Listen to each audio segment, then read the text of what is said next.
Hi everyone, Assalamu alaikum. Today sharing how to make and freeze rotis and doughs and how to cook them after freezing that will turn into super soft fluffy rotis, saving ample amount of time. And the roti stays fresh for a longer time so you can carry in your lunch box. It's a very useful video, so do watch until end.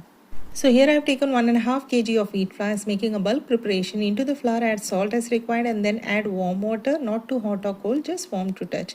Mix it well, add water gradually and not all in once, and start combining the dough and knead to form a soft dough. The key point here is how you knead the dough. Knead it well as it creates good elasticity and gives smoothness to dough. Add oil as required and continue to knead. There are several ready-made frozen rotis available in the market, but those have a lot of preservatives in them. That's not good for health. Homemade is always the best. I had already shared a detailed video on how to make and freeze rotis or chapatis on my channel. We'll share the link. You may have a look.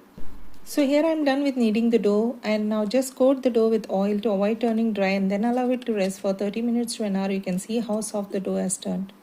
Resting dough is also an essential part. Now gonna divide the dough into two parts as gonna make dough balls first for freezing.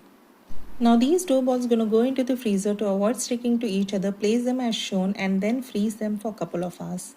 Once it turns hard in texture, then it's good to go in the zipper bag or airtight container.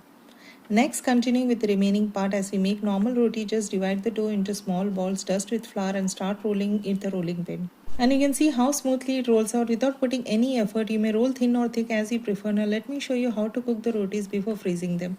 Onto a heated tawa, not very hot, just medium heat, place the roti and cook on each side for 20 to 30 seconds only.